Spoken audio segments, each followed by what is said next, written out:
कर्मण्येवाधिकारस्ते मा फलेषु कदाचन मा कर्मफलहेतुर्भूः मा ते संगोऽस्त्वविकर्मणि।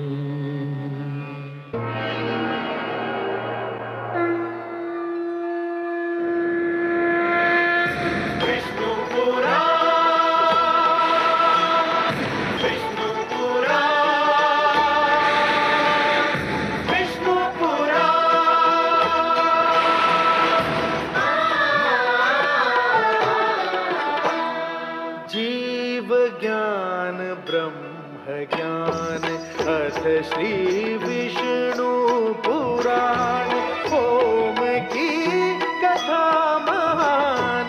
जय श्री विष्णु पुराण विष्णु पुराण विष्णु पुराण विष्णु पुराण। प्रगटे कब तीन लोक पृथ्वी जल वायु गगन ज्योत अगन। इस पुराण में है निहित जप तप और योग ध्यान। विष्णु पुराण विष्णु पुराण विष्णु पुराण। मैं माँ हूं, धरती माँ। अपनी आंखों के सामने घटने वाली घटनाओं को देखकर मेरे मन में दो प्रश्न उठे। पहला ये कि राजा का परिवार क्या होता है और उससे राजा का संबंध कैसा होना चाहिए, और दूसरा ये कि पुत्र ध्रुव की मनोकामना कब और कैसे पूरी होगी। पहले प्रश्न का बहुत संतोषजनक उत्तर मुझे उस समय मिला जब देवर्षि नारद ने महाराज उत्तानपाद को बताया कि राजा का परिवार केवल उसके घर की चार दीवारी तक सीमित नहीं, उसका परिवार उसके समस्त राज्य में फैला होता है और प्रजा ही उसका वास्तविक परिवार है। ये उत्तर सुनकर मैं ये सोचने पर विवश हो गई कि देवर्षि नारद की इस वाणी को आज भुला क्यों दिया गया है और लोग इतने स्वार्थी क्यों हो गए हैं। परंतु दूसरे प्रश्न के विषय में मेरी चिंता ज्यों की त्यों बनी हुई है, क्योंकि जब मैंने भगवान विष्णु को यह कहते सुना कि वे केवल एक भक्त के लिए ईश्वरत्व की गरिमा का त्याग नहीं कर सकते, तो मैं समझ गई कि पुत्र ध्रुव के संकट का समाधान अभी दूर है। संभवतः उसे और दुख झेलना है और परीक्षा देनी है, और ये सोचकर मैं और माता लक्ष्मी दोनों दुखी हैं।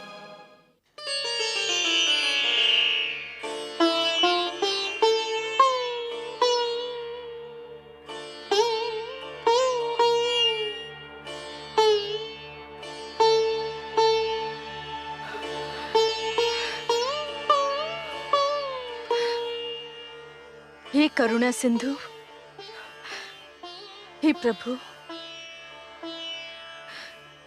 न जाने क्यों मेरा मन कांप रहा है। कोई डरावना भय मेरे मन को व्याकुल कर रहा है। कहीं मेरे पुत्र के प्राण संकट में तो नहीं। हे दया सागर, इस दुखियारी माता पर दया करो। मेरे पुत्र की रक्षा करो प्रभु, मेरे पुत्र की रक्षा करो प्रभु, मेरे पुत्र की रक्षा करो।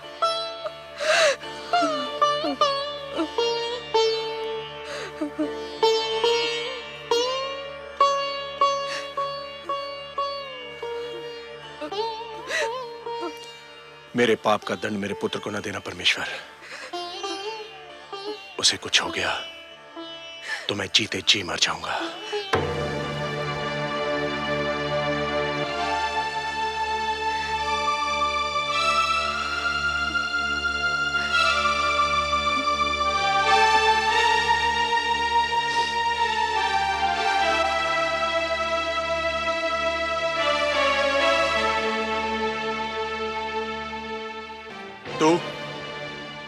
तू क्या करने आई है यहाँ? इसकी ममता के संसार में आग लगाकर उसके चलने का दृश्य देखने आई है? नहीं महाराज। क्या मिला तुझे हमारा सुख चैन छीन कर? धिक्कार है तुझे। चली जा, चली जा, नहीं तो मैं अपने क्रोध पर नियंत्रण नहीं रख पाऊंगा। जाने दीजिए स्वामी, जाने दीजिए। आप नहीं जानती महारानी सुनीति, यह सब इसी दुष्नारी का किया धरा है। ना ये ध्रुव को हमारी गोद से उतारती और ना हमें ये दुख भरे दिन देखने पड़ते।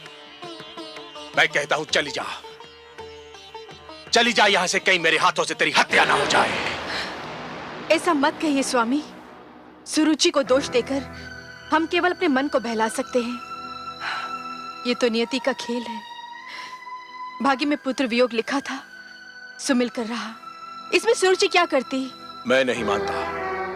भूल हम करते हैं और दोष हम भाग्य को देते हैं। ध्रुव सदैव इसकी आंखों में कांटे की तरह खड़कता रहा। इसी के कारण हमारा पुत्र राजमहल छोड़कर चला गया। मैं जानता हूं इसे। ये बड़ी अभिमानी है, बड़ी निर्दयी है ये। इसकी महत्वाकांक्षाओं का भी कोई अंत नहीं और इसे किसी के दुख का भी कोई ध्यान नहीं। मैं तो कहता हूं कि यदि इसका उत्तम कहीं चला जाता तो इसे पता चलता कि पुत्र वियोग क्या होता है। ये आप क्या कह रहे हैं स्वामी? दुखी होने का अर्थ ये नहीं कि कोई अपना विवेक ही खो दे। भगवान ना करे हमारा उत्तम कहीं चला जाए। वही तो इस राजभवन का कुलदीपक है। हमारा एक पुत्र तो न जाने कहां भटक रहा है। आप चाहते हैं कि हमारा दूसरा पुत्र भी हमसे दूर हो जाए? उत्तम केवल सुरुचि का ही पुत्र तो नहीं, वो मुझे भी माता कहकर पुकारता है। आप नहीं जानते, जब मुझे माता कहकर पुकारता है ना, तो घड़ी भर को मैं ये भी भूल जाती हूँ कि मेरा ध्रुव मेरे पास नहीं है।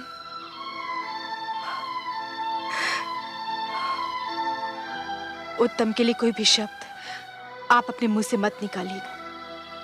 सुना तुमने सुरुचि? सुनी तुमने इस दुखियारी मां की बातें? ऐसी होती है ममता, इसे कहते हैं माता।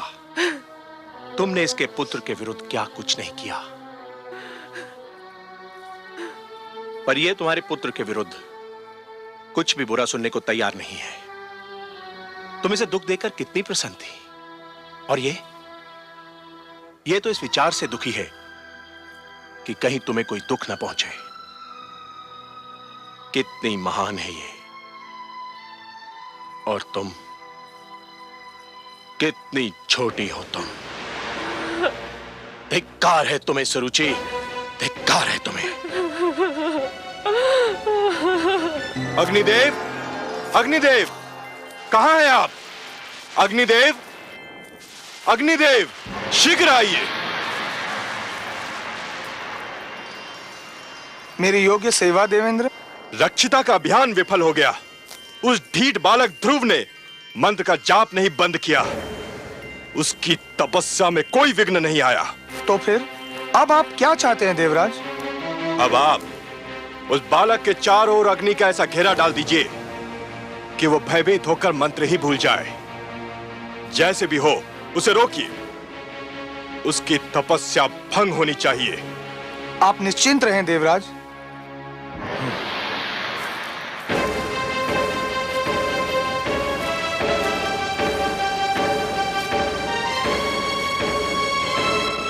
ओम नमो भगवते वासुदेवाय। ओम नमो भगवते वासुदेवाय। ओम नमो भगवते वासुदेवाय। ओम नमो भगवते वासुदेवाय। ओम नमो भगवते वासुदेवाय। ओम नमो भगवते वासुदेवाय। ओम नमो भगवते वासुदेवाय। ओम नमो भगवते वासुदेवाय। ओम नमो भगवते वासुदेवाय। ओम नमो भगवते वासुदेवाय। ओम नमो भगवते वासुदेवाय। ओम नमो भगवते वासुदेवाय। ओम नमो भगवते वासुदेवाय। ओम नमो भगवते वासुदेवाय। ओम नमो भगवते वासुदेवाय। ओम नमो भगवते वासुदेवाय। ओम नमो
क्या हो रहा है ये सब?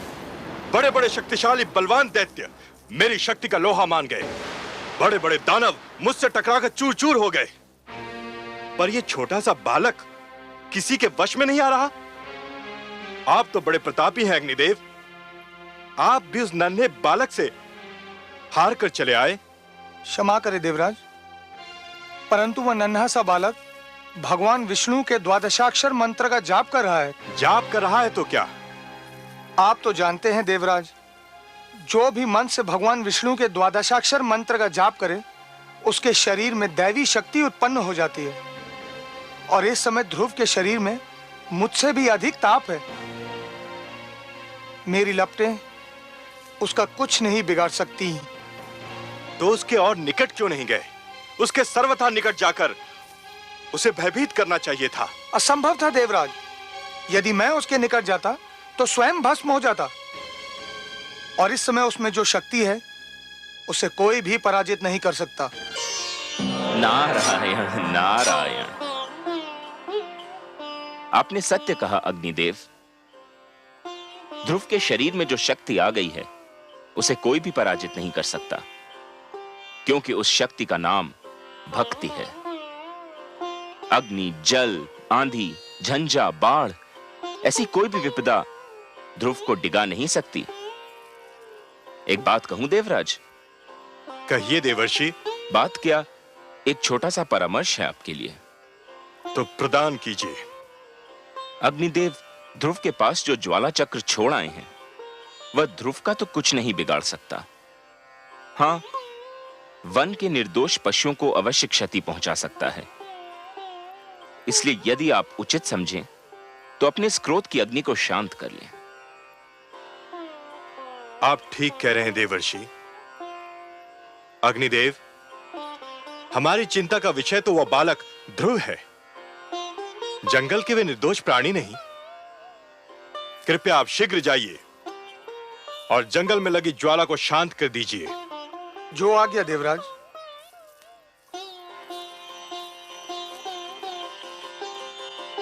नारायण नारायण।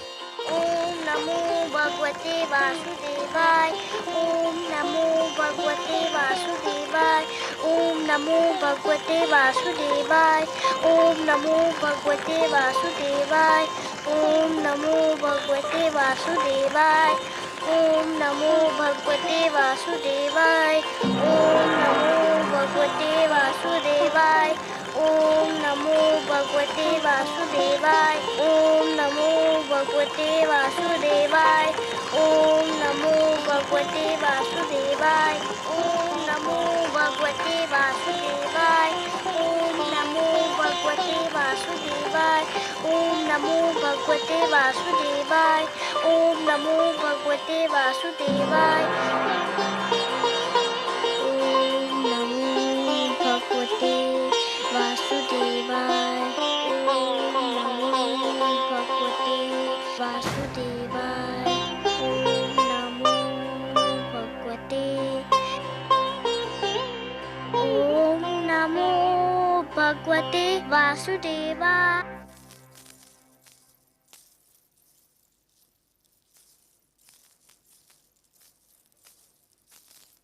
प्रणाम राजगुरु। प्रणाम। क्या बात है? आप लोगों के मुख देखकर तो ये लग रहा है कि अवश्य कोई अशुभ समाचार है। हाँ राजगुरु, ऐसा लगता है कि स्थिति नियंत्रण के बाहर हुई जा रही है। क्यों?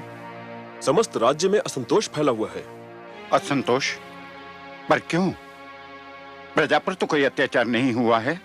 प्रजा में यह भावना फैल गई है कि राजकुमार ध्रुव के जाने का कारण महारानी सुरुचि है और उनके विरुद्ध बहुत क्रोध फैला हुआ है।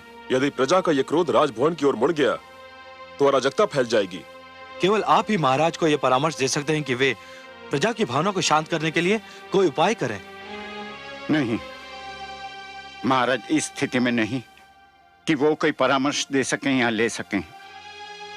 पुत्र वियोग ने उन्हें निढाल कर रखा है। उन्हें तो ये सूचना देना भी उचित नहीं कि राज्य में असंतोष फैल रहा है।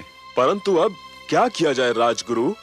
कहने को तो देश राजा का ही होता है, उस पर राज्य करना, उसे संभालना राजा का कर्तव्य भी है और अधिकार भी। परंतु इन कार्यों को संपूर्ण करने में राजा जिन लोगों की सहायता लेता है वह भी उत्तरदायी होते हैं। रात्रि का अंधकार दूर करने का उत्तरदायित्व केवल चंद्रमा पर नहीं, उन तारों पर भी है जो चंद्रमा की चारों ओर चमकते हैं। यदि प्रजा में असंतोष फैला है तो उसे दूर करने का उत्तरदायित्व मुझ पर और आप पर भी है।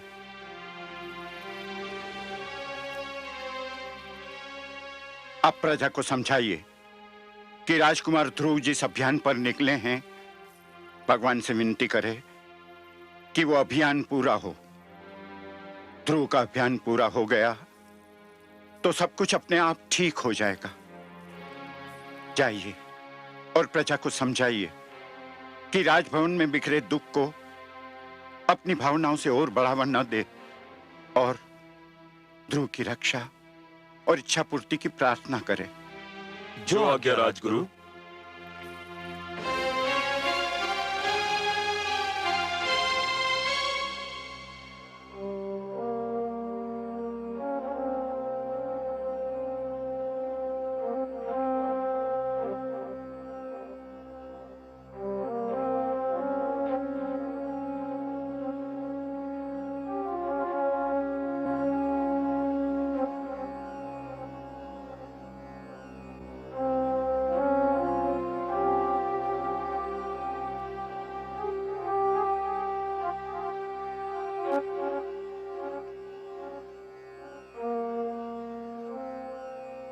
महाराज, राजसभा का समय हो गया है। आप यहाँ क्या कर रहे हैं? संसार के दुखों से पीड़ित होकर भगवान के चरणों में शरण ढूंढ रहा हूं राजगुरु। क्षमा कीजिए महाराज, आप भगवान के चरणों में शरण नहीं ढूंढ रहे हैं। आप तो जीवन के कड़वे सत्य से घबराकर पलायन का मार्ग खोज रहे हैं, वास्तविकता से दूर भाग रहे हैं। ये सच है राजगुरु, परंतु जिस जुआरे ने एक ही दांव में अपना सब कुछ हार दिया हो, वो और कर भी क्या सकता है? जीवन युद्ध कीड़ा नहीं है महाराज। ईश्वर ने मानव को जीवन कर्म क्षेत्र के रूप में दिया है। आप इसे कर्म भूमि से पलायन की शरण स्थली बना रहे हैं। मैं हार चुका हूं राजगुरु, मैं हार चुका हूं। मैं इस कर्म क्षेत्र में जीवन का एक महायुद्ध हार चुका हूं। महाराज, किसी राजा का युद्ध हार जाना बड़ी बात नहीं है, पर किसी राजा का साहस हार जाना एक दुर्भाग्यपूर्ण घटना है। राजा का साहस व्यक्तिगत विषय नहीं होता। उस साहस के साथ प्रजा की आशाएं और उमंगें जुड़ी होती हैं। उस साहस के साथ प्रजा का भविष्य जुड़ा हुआ होता है। तो फिर मैं क्या करूं राजगुरु, मैं क्या करूं? उठिए और प्रजा के कल्याण की योजनाएं बनाइए। जो अपने परिवार का कल्याण ना कर सका, वो प्रजा का कल्याण क्या करेगा राजगुरु? यही तो आपकी भूल है महाराज। आपने केवल राजभवन की चार दीवारी के भीतर रहने वालों को अपना परिवार समझ लिया है, पर वो प्रजा जो आपकी जय जयकार करती है, वो सैनिक जो आपके एक संकेत पर अपने प्राण न्योछावर करने उठ खड़े होते हैं, क्या वो आपका परिवार नहीं है? राजा का वास्तविक परिवार तो उसकी प्रजा है। प्रजा के दुख पर दृष्टि डालिए, आप अपने दुख भूल जाएंगे। यदि कोई वृक्ष फल न दे सके तो उसकी महत्ता में कुछ कमी आ सकती है, पर यदि कोई वृक्ष छांव ही न दे सके तो उस वृक्ष का महत्व ही नहीं रहता। राजा वो वृक्ष होता है जिसके तले प्रजा को सुख और न्याय की छांव मिलती है। अपनी प्रजा को इस छांव से वंचित न कीजिए महाराज। उठिए, अपना उत्तरदायित्व निभाने की सोचिए। मैं प्रयत्न करूंगा राजगुरु, मैं प्रयत्न करूंगा। प्रयत्न नहीं महाराज, साहस कीजिए। महाराज, यदि आपको मेरा परामर्श स्वीकार नहीं है, यदि आपको मेरी बातों पर विश्वास नहीं है, तो मुझे कहने दीजिए कि मैं आपके और राज्यसभा के योग्य नहीं हूं। यहां मेरे लिए कोई स्थान नहीं है। ठहरिए राजगुरु, ठहरिए।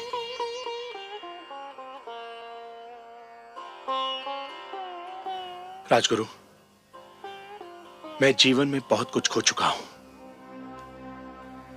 यदि आप जैसा महापुरुष और मार्गदर्शक भी मैंने खो दिया, तो मैं बिल्कुल कंगाल हो जाऊंगा। आपने मुझे सत्य का मार्ग दिखा दिया है, मैं आपका आभारी हूं। नमो भगवते वासुदेवाय। ओम नमो भगवते वासुदेवाय। ओम नमो भगवते वासुदेवाय। ओम नमो भगवते वासुदेवाय। ओम नमो भगवते वासुदेवाय।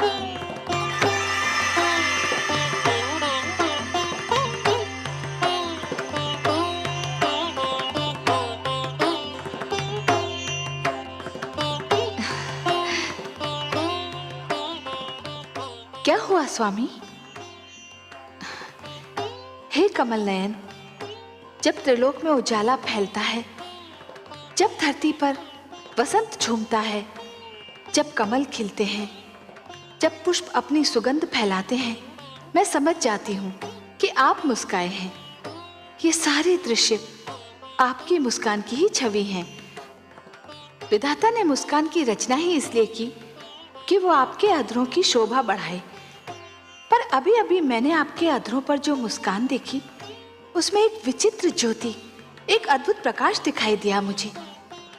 जैसे आपके अधरों से मुस्कान नहीं, किरण फूट रही हो। कोई मुझे आनंद विभोर कर रहा है देवी। अवश्य ही सृष्टि के किसी भाग में भक्ति के प्रकाश का उदय हो रहा है। मुझे एक विचित्र आनंद का अनुभव हो रहा है। हो न हो, ये मेरे ध्रुव की भक्ति का ही चमत्कार है। उसके रोम रोम में केवल आप ही बसे हैं सर्वेश्वर। उसके हृदय में झांक कर देखे तो केवल आपकी छवि ही दिखाई पड़ेगी।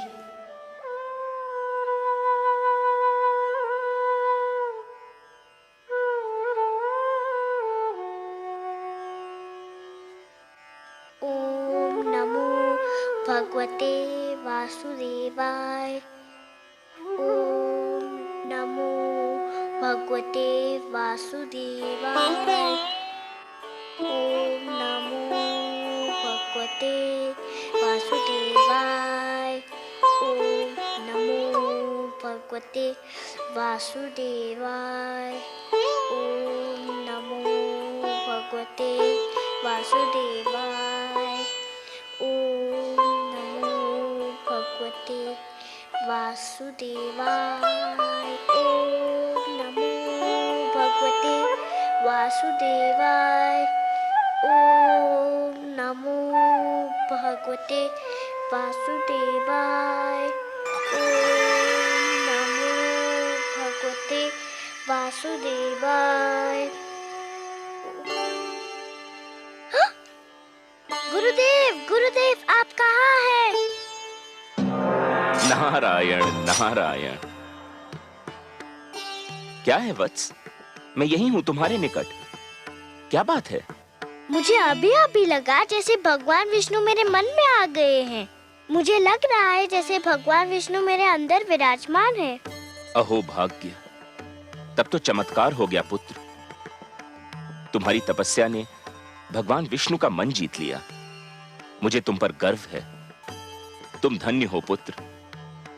तुमने सिद्ध कर दिया कि तुम मेरे शिष्य होने के अधिकारी थे। पर वे मेरे सामने क्यों नहीं आए?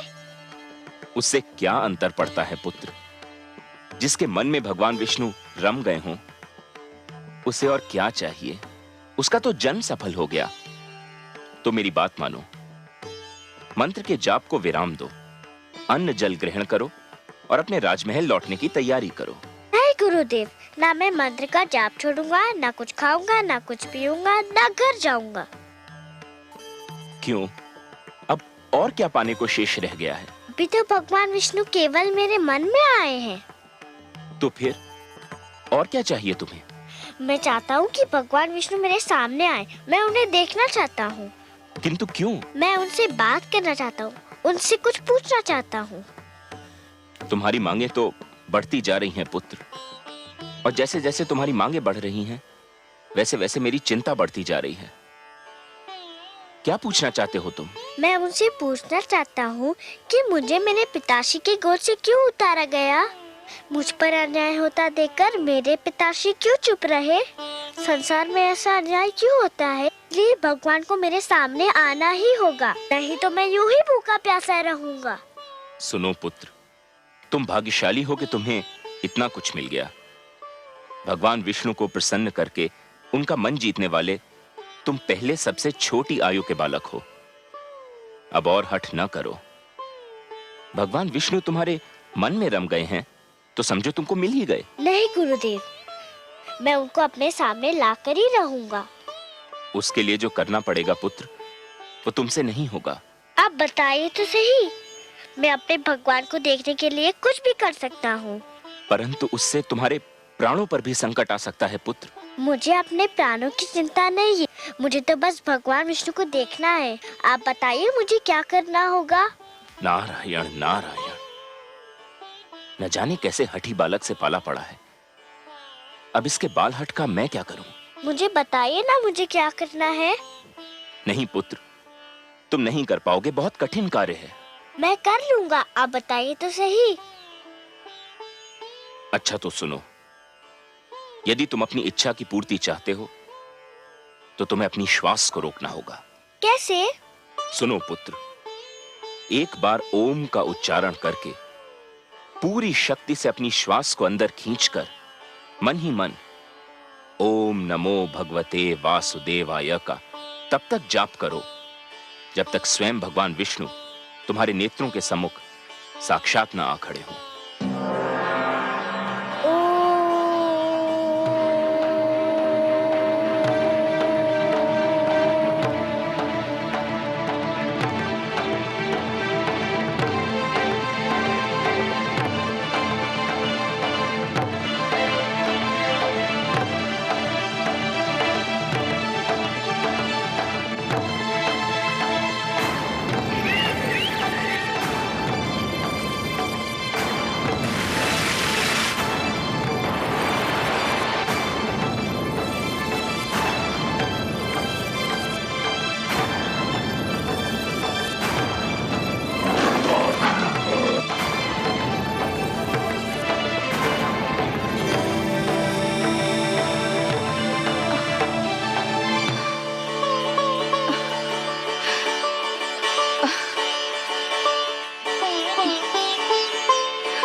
देवराज, देवराज, देवराज! क्या बात है गंधर्वराज चित्ररथ? धरती पर हाहाकार मचा हुआ है देवराज। धरती पर समय की गति रुकी जा रही है प्रभु। बालक ध्रुव यदि यूं ही श्वास रोके रहा तो प्रलय आ जाएगी देवराज। कुछ कीजिए देवराज, नहीं तो अनर्थ हो जाएगा। नहीं, इसका कुप्रभाव रोकना मेरे वश की बात नहीं है देवगण।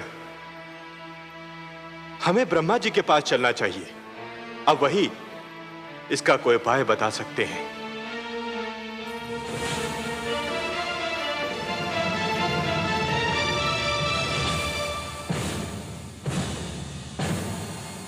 त्राहिमाम, त्राहिमाम, त्राहिमाम, त्राहिमाम, त्राहिमाम, त्राहिमाम।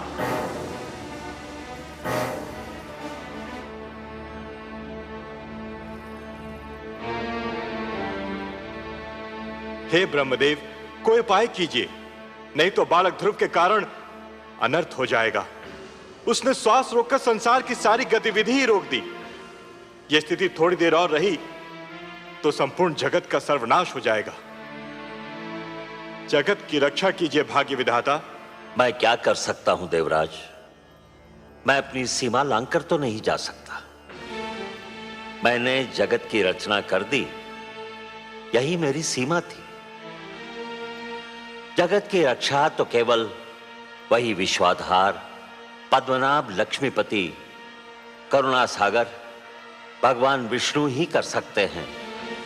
और फिर ध्रुव मेरा नाम तो नहीं जप रहा है कि मैं उसे शांत कर दूं। वो तो भगवान विष्णु के मंत्र का जाप कर रहा है। इस समस्या का संबंध उन्हीं से है और समाधान भी केवल वही कर सकते हैं। हमें मिलकर उनकी सेवा में चलना होगा।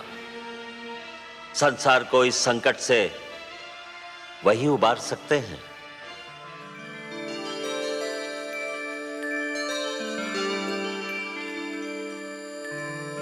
त्राहिमाम त्राहिमाम त्राहिमाम त्राहिमाम। प्रणाम हे नारायण,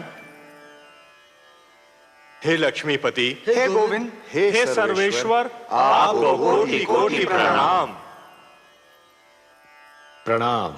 हे त्रैलोकीनाथ, सृष्टि की रक्षा कीजिए, नहीं तो आपकी सृष्टि को प्रलय आने से पहले ही एक महाप्रलय नष्ट कर देगी। ध्रुव ने जब से श्वास रोककर द्वादशाक्षर मंत्र का जाप आरंभ किया है, सारे संसार में वायु की गति रुक गई है। प्राणियों के दम घुट रहे हैं प्रभु। ध्रुव को रोकना मेरे वश में नहीं है भगवान। यह कार्य केवल आप ही कर सकते हैं। आप सृष्टि के रक्षक हैं, उसके पालनहार हैं। हम सब विनती करते हैं, आप ही ध्रुव की समस्या का कोई उपाय कीजिए प्रभु। समस्या बहुत गंभीर हो गई है। अब बात केवल एक बालक तक सीमित नहीं रही ब्रह्मा जी। सारी सृष्टि के समक्ष एक संकट खड़ा हो गया है। अब तो हमें जाना ही होगा अपनी सृष्टि की रक्षा के लिए, और फिर किसी और की भांति हमें भी तो ध्रुव के प्राणों की चिंता है।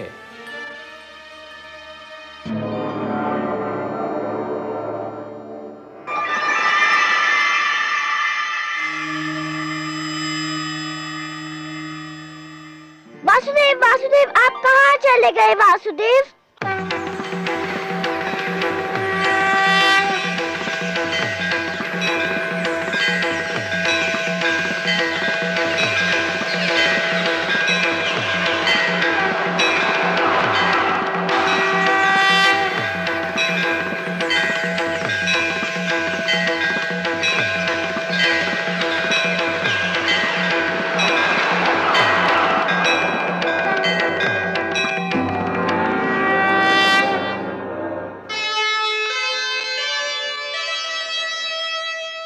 नन्हा सा ध्रुव हो गया,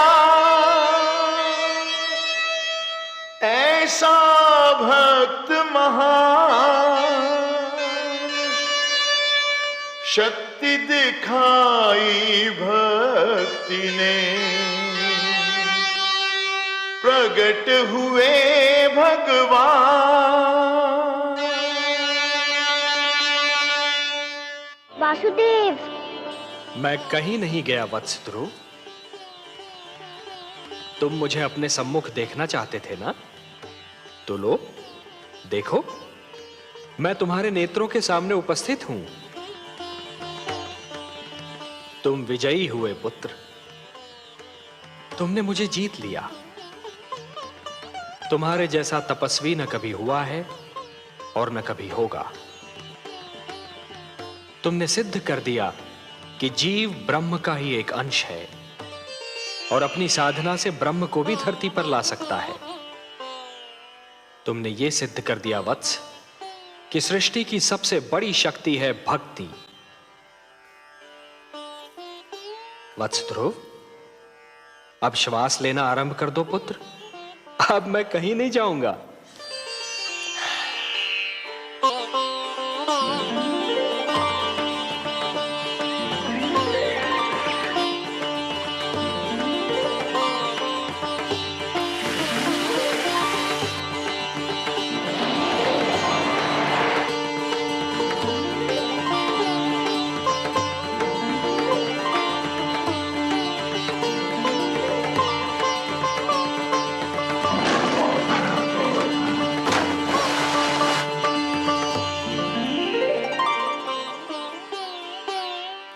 तुम मुझसे मिलना चाहते थे, मैंने तुम्हारी इच्छा पूर्ण कर दी। अब अपने माता पिता के पास लौट जाओ। नहीं भगवान नहीं, अभी मैं नहीं जाऊंगा। क्यों वत्स? भी तो मुझे आपसे बहुत सी बातें करनी है, बहुत से प्रश्न पूछने हैं। प्रश्न? मुझसे? भला ऐसे कौन से प्रश्न हैं तुम्हारे मन में? मुझे बताइए प्रभु कि मेरी छोटी माता मुझे अपना पुत्र क्यों नहीं मानती? उन्होंने मेरी माताश्री को दासी क्यों कहा? उन्होंने मुझे मेरे पिताश्री की गोद से क्यों उतारा? मेरे पिताश्री ने छोटी माता को रोका क्यों नहीं? बताइए भगवान। अरे अरे अरे अरे अरे, इतने सारे प्रश्न एक साथ? अच्छा ये बताओ कि सबसे पहले तुम किस प्रश्न का उत्तर चाहते हो? मुझे मेरे पिताश्री की गोद से क्यों उतारा गया? अच्छा, तो इस प्रश्न ने तुम्हें सबसे अधिक व्याकुल किया है? हाँ भगवान। मेरे निकट आओ।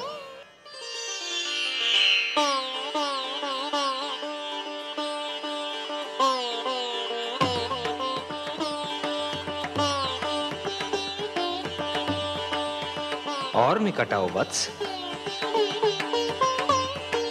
आओ वत्स।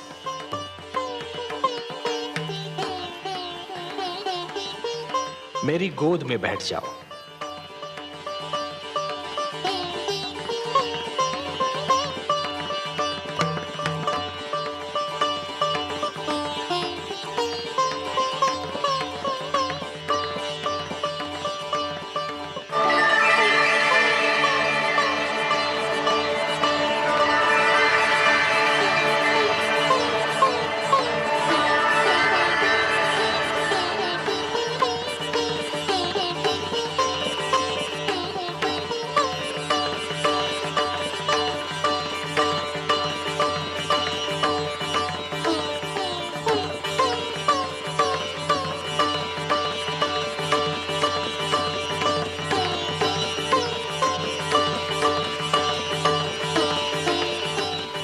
वत्स, अब और प्रश्न पूछने हैं मुझसे?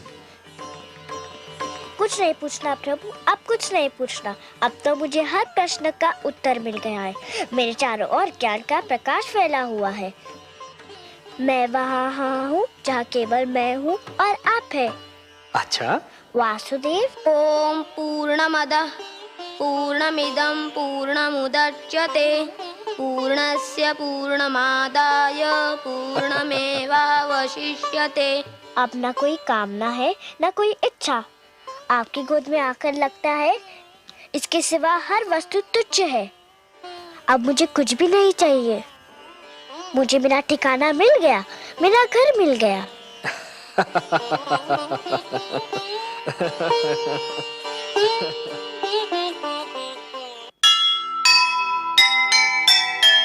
दुनिया ने देखी नहीं प्रभु से ऐसी प्रीत।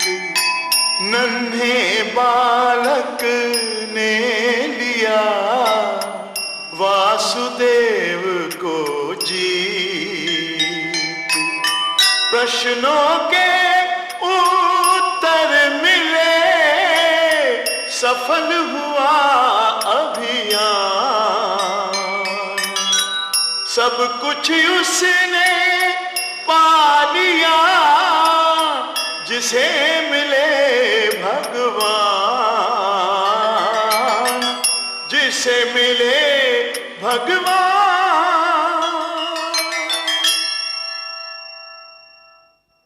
पुराण